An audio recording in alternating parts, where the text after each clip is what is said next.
Hello, Stat 300, and this is Professor Gonzalez, and I'd like to take a look at some homework problems in the adaptive side of ALEKS. You got the adaptive side of ALEKS, and it's from Chapter 6, Discrete Probability Distributions, and we're taking a look at some problems, doing two sections at once because there's not very many problems, and there's 6.1 and 6.2 on the adaptive side. Okay, now, we can dive right into this, but I think we better take a little look at some notation, some ideas first before we do problem 1 and 2. And we're going to zip ourselves down here to some notes. So a probability distribution. A probability distribution for a discrete random variable specifies the probability for each possible value of a random variable. Now this sounds like a lot, but it ends up being not too bad of a thing and not too tough of a thing really. But the language is maybe a bit much sometimes. But here's some of the properties of a probability distribution. First of all, the probability must be in between, must be greater than or equal to 0, right? So it must be in between greater than or equal to 0 and less than or equal to 1. And that's what our normal probabilities are, right? Probabilities are always between 0 and 1. And if they're 0, it's not possible, and if the probability is 1, then it's certain it's going to happen. And then you got everything in between, and you could also think of them instead of decimals, you could think of them as percents as well. And then the second rule here is that when you sum up all the probabilities in your distribution, they better all add up to 1. Okay. And another way to think about it is instead of having them as decimals, what if they were percents? Well, if you had different percents as probabilities, and you had like we said percents, didn't we? So you had 25%, 50%, and all they're basically saying is, it better add up to 1 if it's decimals, or in percents, it better add up to 100%. And so we know the next one would have to be 25%. So then it adds up to 100%. Now remember, 100% is the same as a decimal 1.00. So that's really all they're saying there. So that's not too bad. Let's take a look at a probability distribution. And all it is taking a look at all the possibilities for a given situation. And this is for discrete, not continuous, but discrete probability. Decide if the following represents a probability distribution. Okay, so what we're doing right now is we're basically looking to see if the two properties are intact, 1 and 2, and if they're not, then it can't be a probability distribution. So we first look at this, decide if this represents a probability distribution, and it says this is not a probability distribution. And why? Well, because, now what this notation is saying is, let's see, they don't tell us exactly what's happening, but what this is basically saying is whenever this one thing occurs, whatever it is, they didn't define it, that happens 25% of the time. So that's the probability. This section is calculated in the probability for that.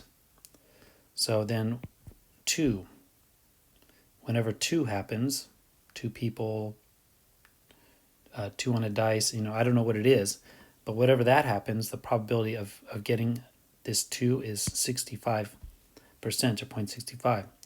And then whenever 3 happens, the probability of that is negative. Now that's a problem right there, right? That's a problem. The probability of 3 is not between 0 and 1, it's negative. So this is a problem on multiple levels really, but it's not a probability distribution. Okay, let's take a look at the next one. Decide if the following represents a probability distribution. Now you see a negative, so you might go, wait a minute, but it says the probabilities.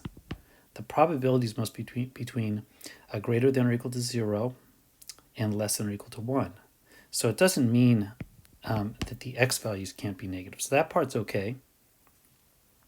So when I look at all the probabilities, they're definitely between 0 and 1. And the last bit of information that we have to check, right? Let's see where to go. Is that when you sum up all the probabilities, it better equal 1.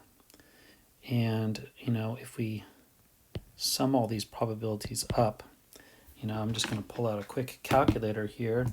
0.75, sorry, 0.17 plus 0.25 plus 0.31 plus 0.22 plus 0.05, and I get exactly 1, or 1.0000. It doesn't really matter. It is 1. So that part checks as well. So this is a probability distribution. All the probabilities are between 0 and 1, and when you add all the probabilities up, you get 1. Now notice, so let's continue, and I'm going to make some distributions for you. I'm going to make a distribution for you on the very first problem that we do. And by the way, on the assignment side, 6.1, there's more probability distributions to see there. Okay. So example 3, probability distribution. Is this a probability distribution? This is not a problem. Why is it not? Well, there's a problem right there. The probability, remember, the probability of any given situation has to be bigger than or equal to 0, and also less than 1, and that is greater than 1. So probability of 1 is not between our 0 and 1, so this cannot be a probability distribution. Let's see. Now we're going to take a look at something called the mean of a random variable. And these probability distributions are a random variable. And basically saying when this one thing happens, here's the probability. When 10 happens, here's the probability. This is out of the context of a problem, so it's kind of hard to talk about, but we'll do some problems. So recall that the mean is a measure of center. The mean of a random variable provides a measure of center for the probability distribution of the random variable. So it is in context to this probability distribution. To find the mean of a discrete random variable, multiply each possible value by its probability, then add them up.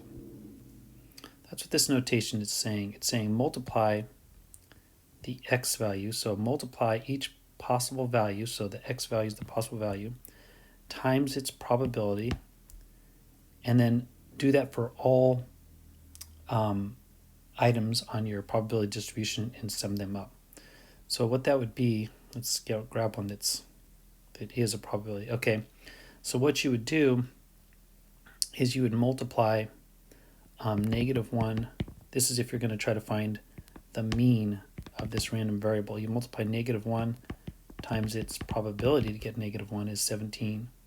And then you add that up to the next one. Multiply this by -0.5 times the probability of getting that is 0.25. And you just keep on doing that throughout the whole problem. Okay, let's go ahead and do one. Oh, before we do that, we also want to make sure that you realize the mean of a random variable is the same exact formula for expected value. Okay, so expected value kind of goes in context of maybe a business application, that kind of thing. Let's see. There are many occasions on which people want to predict how much they are likely to gain or lose if they make a certain decision or take a certain action. Often this is done by computing the mean of a random variable. In such situations, the mean is often called expected value. So we can go into some sort of business venture and figure out if it's a good idea. Like what can we expect to gain or lose over time with this situation? Okay, and it's denoted by this E of x. If the expected value is positive, it is expected to gain. If the expected value is negative, it's expected to lose. Let's give you an example of this expected value idea. Now remember, once again, expected value, the formula for expected value is the same for this mean of a random variable. So this is the formula for expected value: x times p of x, and sum them up. X times p of x. Right, and don't forget to sum. And don't forget to sum each one of those up. Okay. So here's the business opportunity, I guess you could say, a mineral economist estimated that a particular venture had a probability of point. So let's highlight some of this stuff. Point 0.4 had a probability, 0.4 of a $30 million loss. Oof. See, I couldn't even start that right there because I can't. Anyway, this is not my kind of investment. So this venture had a probability of losing $30 million, 0.4. That means 40% of the time. They had probability of having a profit of $20 million half the time, and had a probability of having a profit of $40 million a tenth, 10% of the time. So this looks like a real head scratcher, right? It's hard to tell what to do exactly. And I know I'd run from this anyhow, but anyways, expected value, if you've got the money and resources to hang in there, this thing, if the expected value is positive, you really should do it. So let X represent the profit. Okay, so let X represent the profit, and that's what this, now we're going to make a probability distribution right here. That's what this is. This is called a probability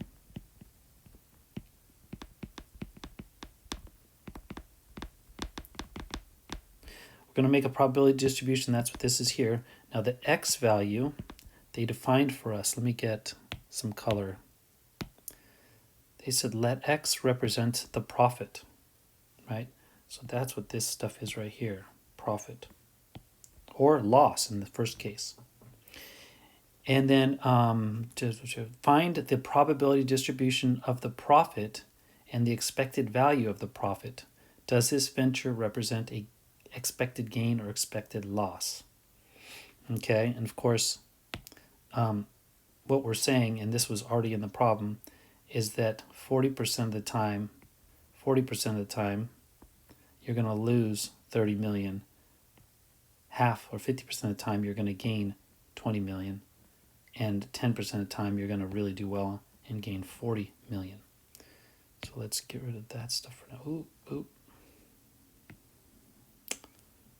Yeah, that's not what I meant to do. Okay, so let's see if we can do this. The probability distribution is as follows, and it shows it to the right. Note that 30 is negative since it represents a loss. Yep, we talked about that.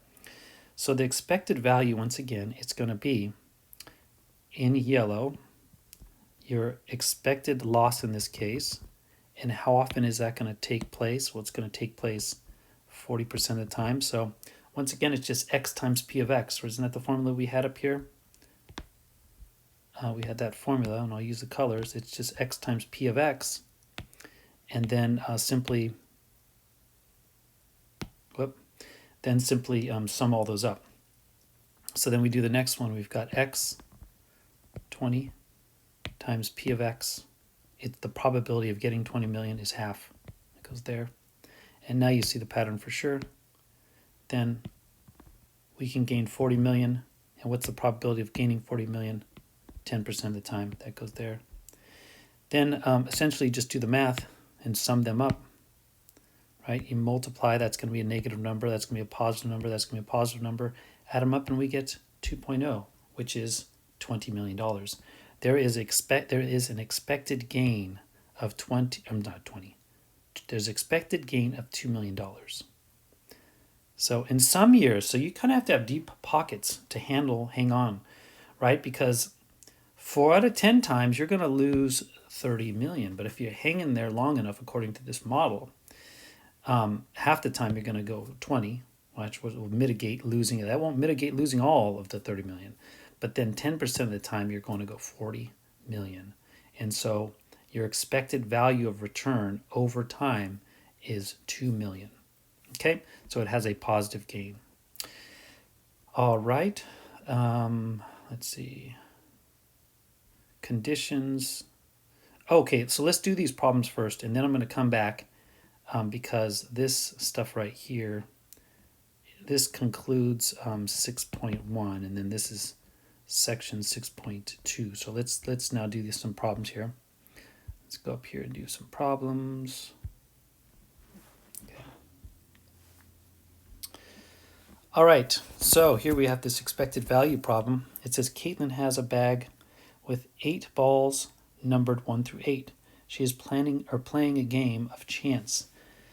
This game is, the game is this. Caitlin chooses one ball from the bag at random. She wins $1, so you can see all the little pieces here. She wins $1. That's not working. She wins $1 if the number's 1. Okay. She wins $2 if the number's 2. She wins $3 if the number's 3. She wins $4 if the number's 4.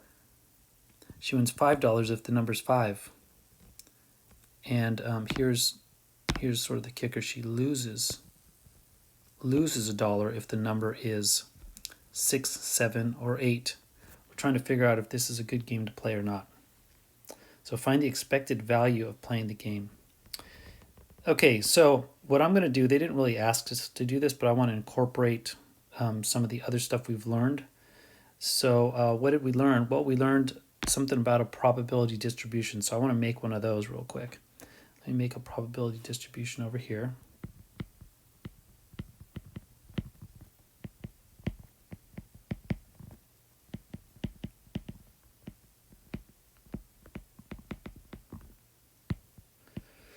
Okay, and how does a probability distribution work? Well, you can make the table horizontal or vertical. I'm just going to make it horizontal, I think, for space. Hopefully we'll have enough space in this little area. And we'll do this. A random variable x. Probably should define that. Let x equal, the random variable, let x equal the possible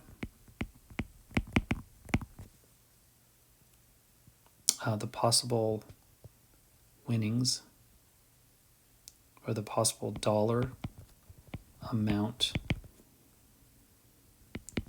to win, if that makes sense. Let x equal the possible dollar amounts to win. And then what goes down here, well, that's the probability to winning that dollar amount. So what dollar amounts can we win? Let's go back and see again real quick at the beginning of the problem. You could win $1, $2, $3, $4, $5. You could also lose $1. So you could win 1 up to 5, and then you could lose $1. So I'm going to say right here that you're going to win $1. We got to figure out the probability of that. $2, $3, $4.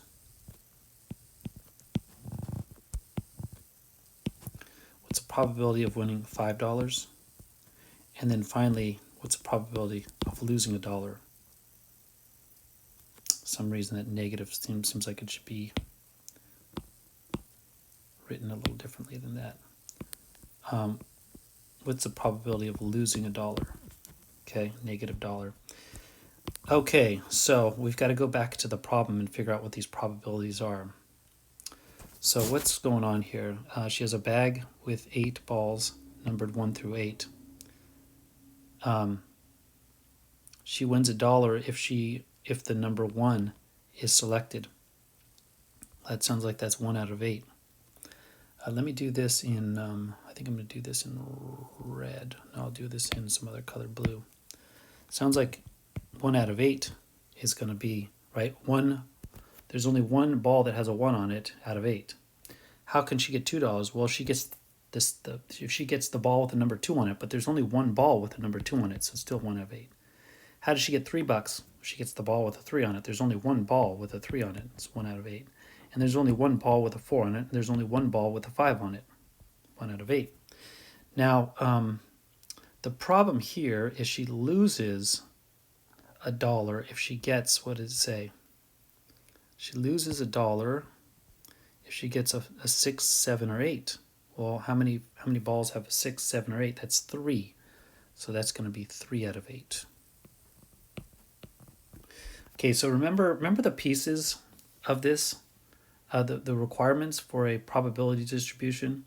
Each probability has to be between 0 and 1.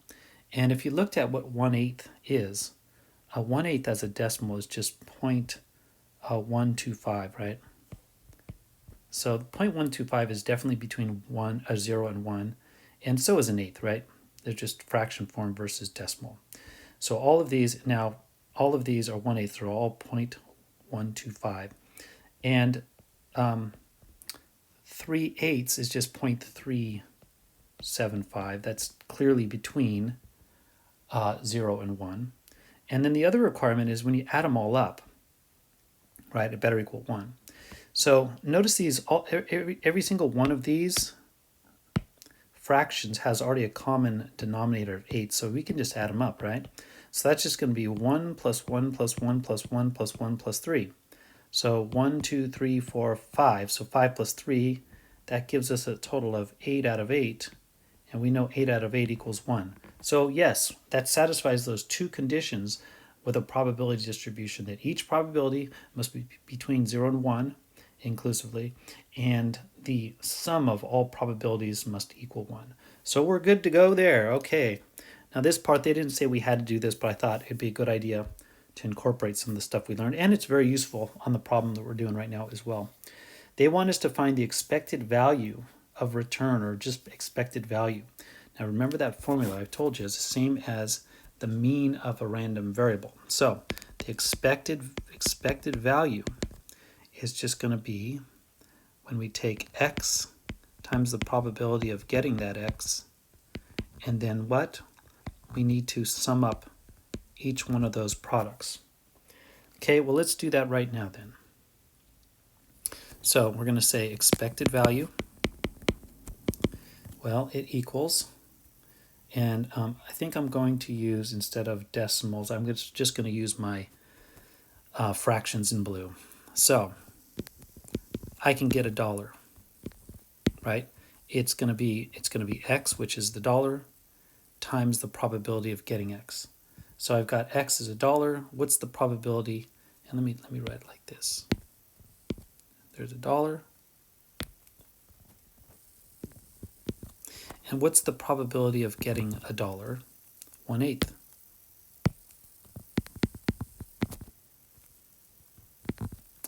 Okay, and then we have, what's next? So when that gets summed up, right? So we have to do this for every single one. So we've got the probability of getting $2. We've got the probability of getting $3. I'm just going to write these in black. Probability of getting $4. The probability of getting $5, and then we've got the probability of losing $1. And there we go. I don't feel good about that order again, which I just said last time. So I like it better to say this is a $-. Okay, so what's the probability of gaining $2? Well, there it is right in my distribution right there. It says it's 1/8.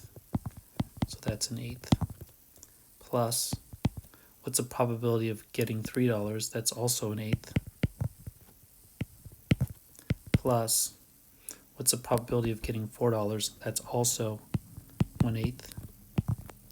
Plus, what's the probability of getting $5? That's also 1/8. And what's the probability of losing $1? That is actually 3/8. So we want to figure out what is our expected return on this. And if I just continue with fractions instead of changing to decimals, which would be just fine if you did, 1 times 1/8 is this. Now these are going to be in dollars, by the way. That's going to be 1/8. Plus this is 2/8 dollars. Plus this is 3/8. This is 3, multiply 3 times 1 right up top. So this is 3/8 dollars. This is 4/8. In dollars is 50 cents, right? This is 5/8. And finally we have 1 times 3. This is 3/8. Losing 3. Now when we sum all that up, what do we get? We get 1 and 2 is 3, is 6, 10, 15. So we end up getting, let me just show that work there. I'm running out of space though. But that's going to be 15/8. Some of you guys are going crazy because you hate fractions. Just use the decimals, and if that's what you want to do, just use your decimals. So then we have 15/8 minus 3, which gives us 12/8. And when we divide that on a calculator to turn that into dollars, that would be 1.5, or $1.50. So this may have looked like a bad idea, or maybe not to you, But now we know for sure that if we play this game a lot, that we expect to overall gain $1.50 every time we play it. That's if we play it quite a bit, right? You could be unlucky for a little while and lose, but over time, or you could be very lucky and win more than $1.50 for many times. But if you play it many times, we expect you to make $1.50. And this is kind of how, Vegas, Reno, they have their expected values are always going to be in their favor, so they make money. Otherwise, they would not have all those little gold paintings and expensive stuff on the walls, because obviously they're making money. So find the expected value of playing the game. It's $1.50.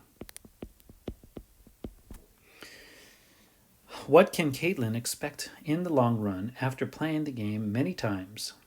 She replaces the ball in the bag each time. Okay, so yeah, this is with replacement. Caitlin expects to gain money. Yeah, because it's gain money or lose money, and expects to break even. So it's not breaking even. It's not losing money. So she expects to gain money, and she's expecting to gain $1.50. That seems like almost the same question as the last one. Now let's take a look at this MotoWin Auto Superstore. Is thinking about offering a 2-year limited warranty, and they're going to charge $928 on all new cars of a certain model. Okay, what's the warranty? The terms of the warranty would be that MotoWin would replace the car free of charge under certain specified conditions. That's the kicker right there, right? Well, we will replace it, but then you got all these things that get them off the hook. That's what I hate. Replacing the car in this way would cost MotoWin $13,800. Okay, that's a big cost for them. Suppose that under the warranty, there's a 7% chance. Let me just kind of highlight some of this stuff. Under the warranty, there's a 7% chance that they'd have to replace that car and pay $13,800. Okay.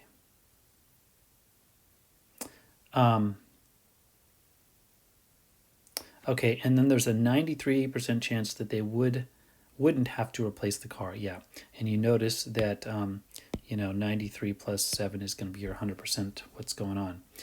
So we want to do expected value here. And the expected value, I won't do a probability distribution here, but you could kind of see the expected value. It's going to be, now you have to look at all situations, and so you can't neglect this piece right here, right? Because they're going to offer this to everybody, right? So if I'm MotoWin, I'm going to gain $928. How often? Well, 100% of the time, right? So I could just say times 1. So every time I sell a car, I get $928 because I'm going to make them. Let's see. Auto is thinking about offering a 2-year limited warranty on all new cars of a certain model. So they're going to just put this in the books, cook it in the books here, or put it part of the price. So everybody has to pay $928 100% of the time. Now, the problem is that sometimes they have to kick out $13,800 if a car is defective based on their criteria. How often do they have to do that? Well, they have to do that 7% of the time. Okay, and then 93% of the time they don't have to replace anything. So if you want to say, okay, well, let's subtract out $0, they don't have to replace anything. 93% of the time, that's something that you probably don't even need to put into the formula, because right, this is just 0.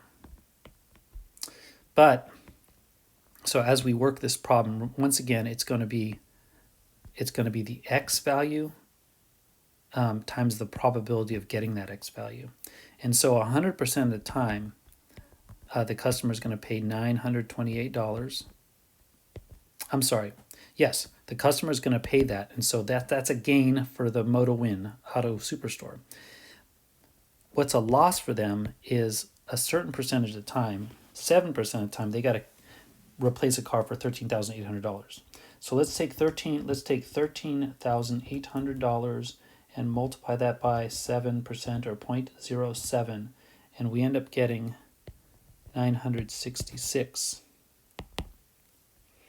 So when you take 928 minus 966, you end up getting a loss of $38. Not a massive loss, but a loss nonetheless. So most likely, and this is going to be dollars, most likely the company is going to set this up for a gain. But why would they break even on something like this? Why would they take a loss? Well, maybe they get a bunch of people to, maybe like 10 times more people will buy the car, and they make the money on the car and finance and all these other things if they offer a warranty. And so losing $38 per car sale is no big deal. So maybe they'd be okay with that. But in general, we don't want a loss when we're in business, right? So let's see what happens here. What do I choose? MotoWin can expect to make money. No, I don't think so. MotoWin can expect to lose money on the offering of these warranties. In the long run, they should expect to lose $38 on each warranty. Yeah, that's it. There it is. And that's what expected value can do for you, kind of help you out, help you understand that. Okay, so this is the 6.2 part, and there's only one question in terms of the adaptive side. The assignment side of ALEKS has more questions than just one, but this is the one question on 6.2. Now 6.2 talked about, let's see, let me get on down there. I think it starts right there. Yep. Talks about conditions for a binomial distribution. So now a binomial distribution is a very specific kind of distribution that has these characteristics to it. So let's go through them real quick so you see if you can recognize when it's binomial. In the problem just described, each time we examine a coupon, we didn't describe that problem, but essentially whenever you are doing something, it's called a trial. So we call it a trial. So if we say we have, we're going to select 10 people out of a certain population, that would be 10 trials. Excuse me. When a coupon is good for a free hamburger, we will call it a success. The random variable, this is from something else. So let's just get into the conditions. Excuse me. A random variable that represents the number of successes in a scenario of trials has a probability distribution called a binomial distribution. So really what we need to do is figure out the conditions of a binomial. Okay, so here's some of the characteristics of it. First of all, there's a fixed number of trials conducted. So they're not going to say something like, there's another kind of distribution that we're not looking at here, but there's another one that says, how many people do I ask until I get my first positive or first negative, something like that. That's not a fixed number of trials. So for a binomial distribution, it's going to say, go out and pick 10 people. So there's definitely a number of trials that are fixed. Okay, that's that. And bullet point number 2, there are 2 possible outcomes for each trial. One is labeled a success and one is labeled a failure. There's the bi part, right? Bi means 2. So binomial, there's 2 outcomes. They can only be a success or a failure. It can only be a true or false. There's only 2 outcomes. Bullet number 3, the probability of success is the same on each trial. So if you have 10 trials, the success can't change from the first trial to the second to the third. It has to be consistent. And if the probability of successes are the same, so are the probabilities of the failure. So those 2 things, the probability of the success and the probability of failures will not change from trial to trial. The trials are independent. This means that the outcomes of one trial does not affect the outcomes of another trial. And finally, last bullet point, the random variable x represents the number of successes that occur. Notation, n equals the number of trials, p is the probability of success. Now, all this information was too much information. You can come back to this and look at it, but I think when I explain the problem, it'll start making more sense. But this is just our definitions of what's going on in our first look at this binomial distribution. And so I've got a couple of examples just seeing, does this look like a binomial experiment, which would be a binomial distribution. Okay, here it is. A fair coin is tossed 10 times. Well, that's good. We've got a fixed number of trials. Let x equal the number of times the coin lands on the heads.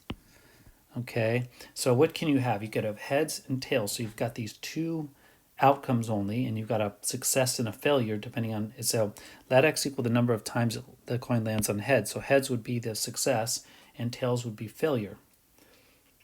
We do know that the probability of those is half and half, right? So is this a binomial experiment? This is. So I'm going to write down this is a binomial experiment. Each toss of the coin is a trial. There are two possible outcomes, heads and tails. Since x represents the number of heads, the heads counts as a success. The trials are independent, right? If I flip a coin, this first coin, it doesn't affect flipping the second coin, so they're independent. Because the outcomes of one coin toss does not affect it. Okay, that's what I just said. All right, how about this one? 5 basketball players each attempt a free throw. Sounds pretty good because, right, what can you do with the free throw? You could either make it or miss it. So we've got this binomial thing happening, success or failure. Let x be the number of free throws made. Is this a binomial experiment? Well, we have one problem. The problem is 5 basketball players. Why is that a problem? This is not a binomial experiment. Why? Because the probability of making the shot of success differs from player to player, right? The first player, and I've ever since I cut the cord and streamed, I don't seem to watch basketball as much anymore, so it's been a while.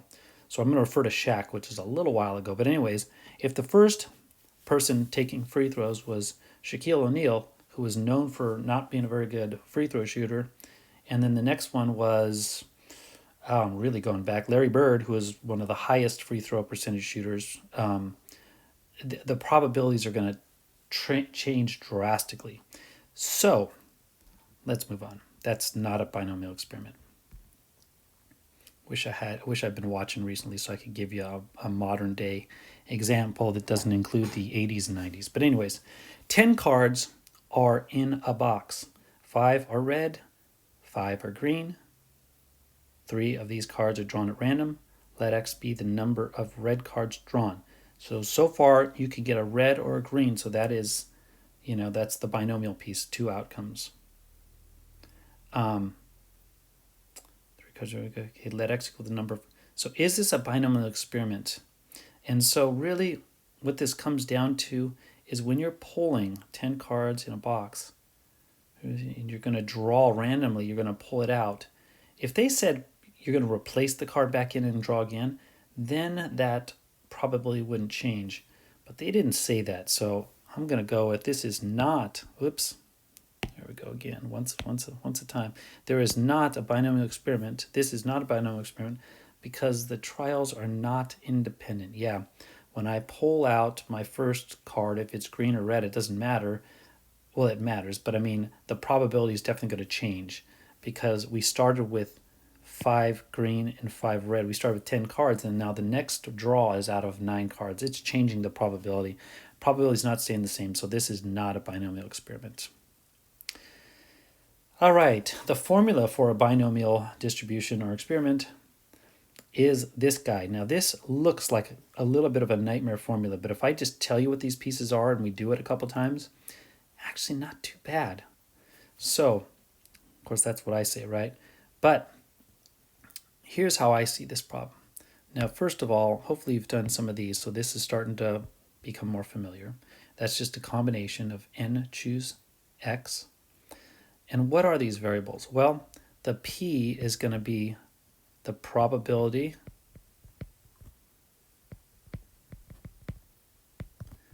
of a success. Okay. And x is the number of successes. So P is the probability of success. It's going to be a number between 0 and 1. And then X is going to be the number of successes. And then over here, this is 1 minus P. So that just means it's complement, right? So that's the probability of a failure, right? That's the other side of it. Probability of failure. And then this is the number of failures, right? Because N is the total number of trials. I didn't say that too. Let me put down that. N is the number of trials. So the number of trials minus the number of successes leaves us with the number of fails, like that F I tried to make, number of fails or failures. So not too bad. Actually, when you start seeing this, not too bad. Let's see, what else do I have here? Okay, that's it in terms of, I've got my formula. Let's go back and work that problem. Like I said, we have more problems in 6.2, but this is our first look at a binomial probability problem. Let's see if I could find it. It's somewhere back here. There it is right there. Come on. Okay. All right. So we take a look at this problem. I got quite a bit of space to work. But I want to first set it up using the formula. And maybe I think I have enough space to actually try to write the formula just to kind of reiterate what's going on here. So the formula is the probability. This is a binomial probability problem. And, I guess we should read it through and I should tell you why it is one. The workers' union at a particular university is quite strong. And I think I'm going to highlight some information. About 96% of their workers, 90% of the workers employed by this university belong to the workers' union. Recently, the workers went on strike and a local TV station plans to interview 4 workers.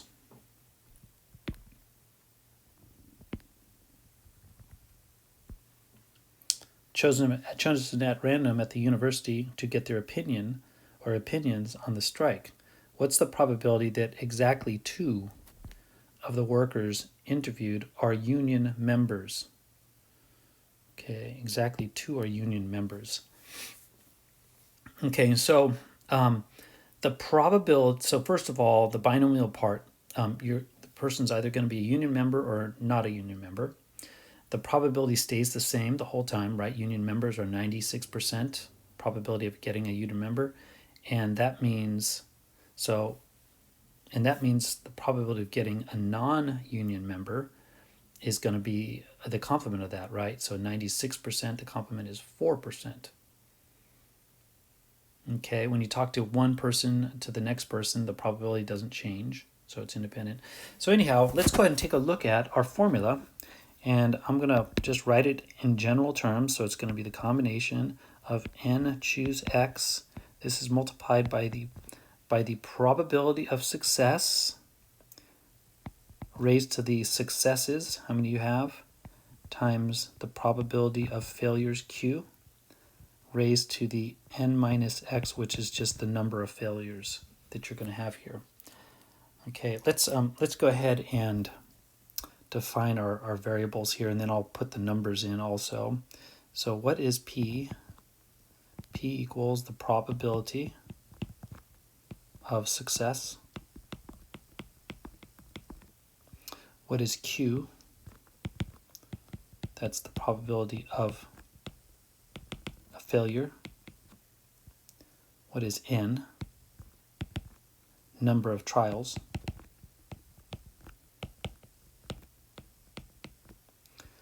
What is X?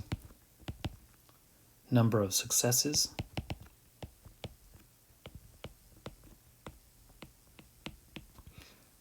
So, going back to the problem, let's see if we could fill in some of this stuff.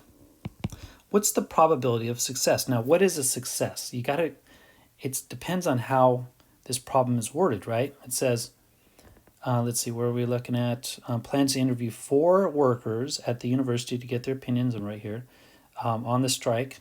What's the probability that exactly 2 workers interviewed are union members? So being a union member is the success. What's the probability of getting the success? Well, the probability of getting a union member is right there at 0.96, pretty high percentage. What's the probability that you fail and you don't get a union member? Well, that's 100, or 1 minus 0.96, which leaves us with 0.04, or 4%. What's n the number of trials? Well, they're going to interview 4 workers. Whoops, that just erased it. They're going to interview 4 workers at random. So the number of trials is 4.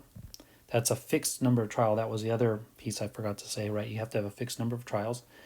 And then the number of successes that they're asking for is they want to know that exactly 2 of the workers are union members. 2 are successful being union members. Let me go ahead and run through the formula. Then I want to take a little bit of time just to kind of maybe talk it through a little bit to get a little more sense of what's going on here. So the first thing is we're going to do a combination of n choose x. Well, n is 4. So a combination of 4 choose 2. And then we multiply that by the probability. So what's the probability of a success? That's 0.96. And how many successes are we going to have? Exactly 2. And what's the probability of a failure? That's 0.04. And how many failures? If you have 2 successes and you have a 4 total, well, that means that there's 2 failures also. This is actually going to do it for us. We're going to get the answer, but I want to take 1 second to kind of go down and explain kind of what's happening here before we go to the answer. And I want to do it like this. Well, let's get the answer because I'm not sure how much space it's going to use. I can't go back then. So if we work this part right here over here, remember, how do you do the combination of 4 choose 2? Well, that's just going to be 4 factorial over 2 factorial times 4 minus 2 factorial. And so this is this whole thing right here that we're working on. Okay, so I don't have a lot of space, so I'm just going to continue to go down. 4 factorial, then we got 2 factorial, and then 4 minus 2 is 2 factorial. Continuing with that, what is 4 factorial? Well, that's 4 times 3 times 2 times 1. 2 factorial is 2 times 1. The other 2 factorial is 2 times 1. And let's go through and reduce our common factors. Of course, 2 times 1 and 2 times 1 gone. And essentially, we're left with, we could do more reducing, or you could just say 4 times 3 is 12, and 12 divided by 2 gives me 6. So ultimately, this gives us 6. So this is 6 right here. And then the rest of this, we can just put it in our calculator. I think we're going to do that. Yeah, let's just put it in our calculator at this point. You should have a calculator that has exponent. If you don't, you just use a calculator in ALEKS that's accessible for you. So I'm just going to put in 6 times, and then open parentheses, 0.96, raise it to the second power, and then move over. I'm going to open another parentheses, which multiplies, so 0.04, raise that to the second power as well. And when I do that, I get approximately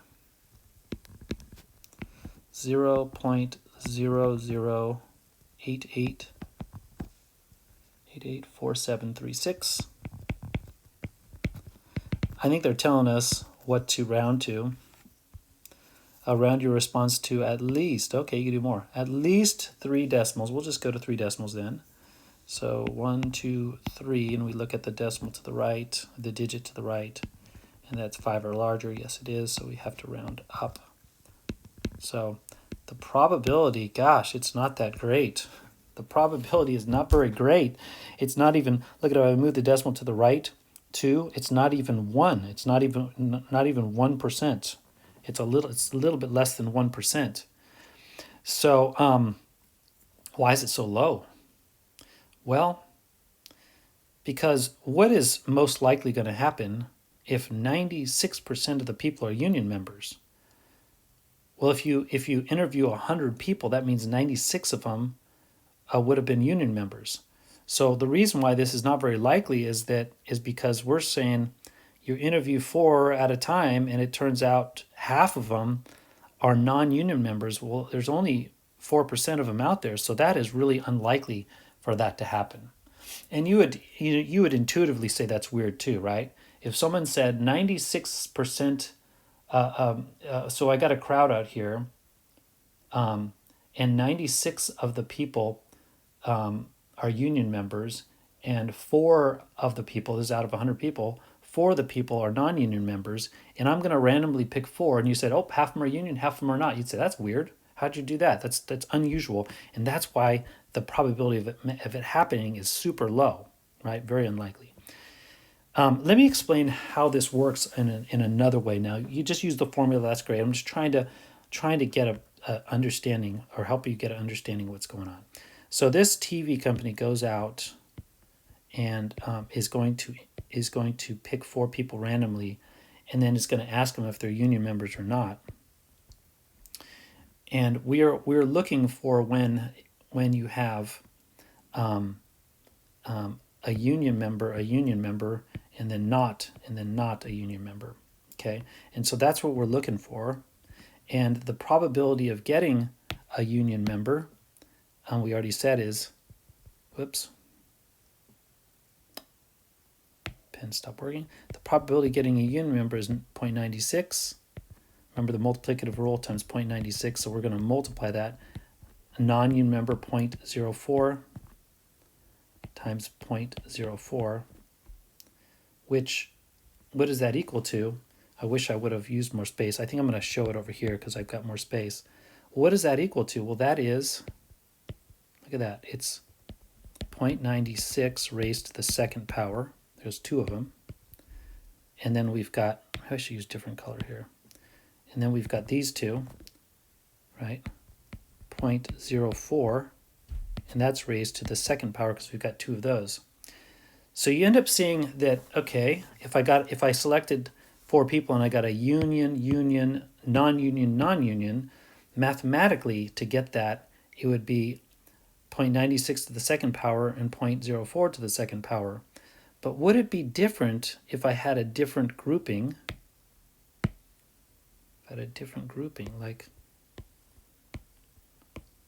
I mean, what if the first person was union? Now remember, we're looking for exactly when you have exactly 2 union members. So what if the first one was union, the next one was non, the third was union, the fourth is non?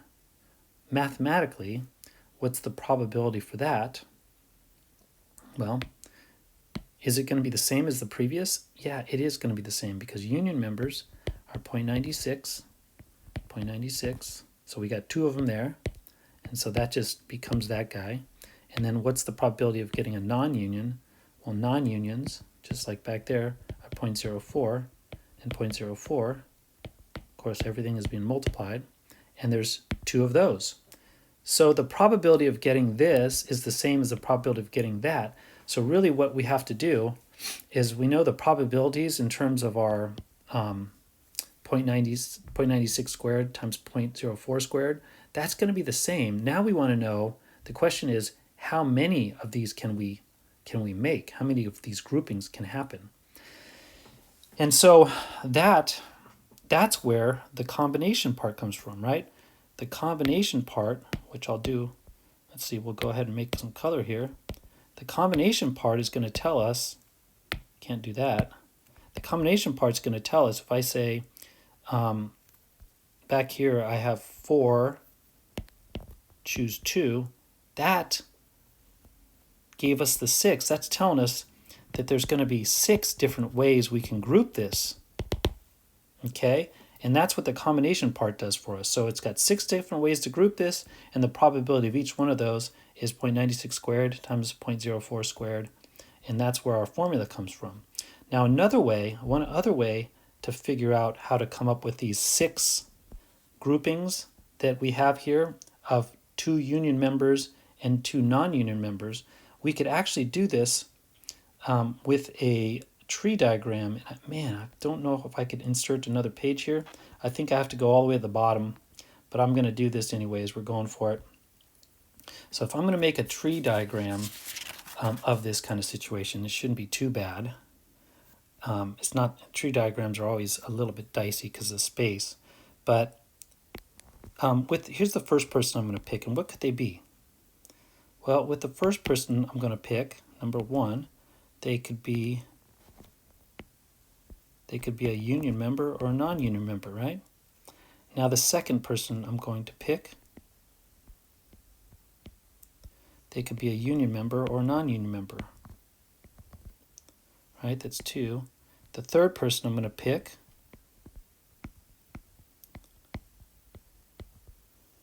union, non-union, union, non-union, union, non-union, union, non-union.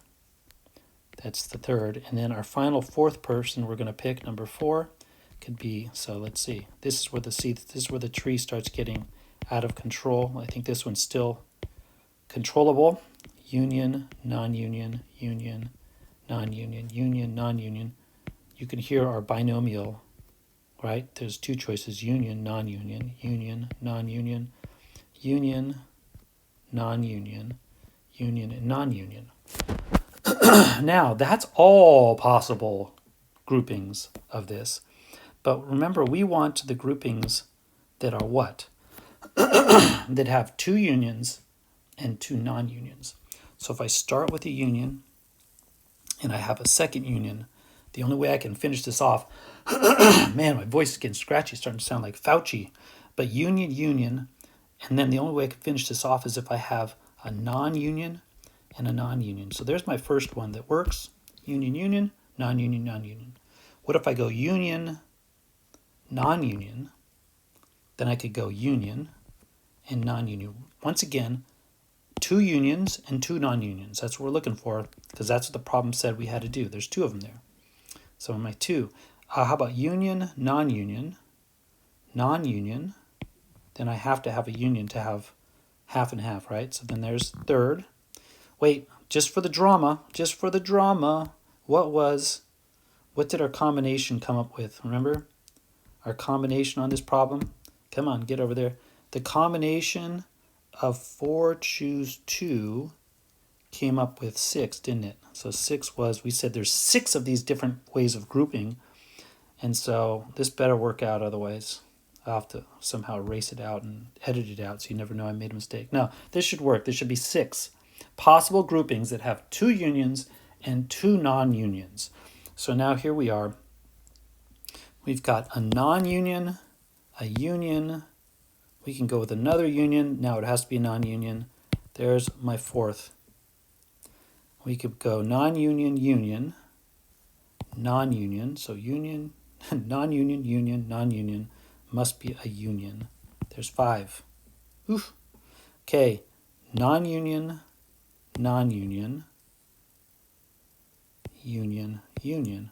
There's 6. And then after that, it's non-union, non-union, non-union. So you can't, right? Because there's already 3 of them then. So there is 6, right? 6 ways. And instead of having to make this tree diagram, we trust our mathematics instead of making the tree diagram is great for explaining, though, isn't it? But, when the numbers get big, that tree diagram is a nightmare. Just a combination of 4 choose 2 did that for us. All right, I hope that helped out to do a little bit of extra work to maybe explain. Remember, we're also doing the assignment side as well. And the assignment side has other types of problems that help explain these ideas. Okay, I hope that helped. Take care. Bye.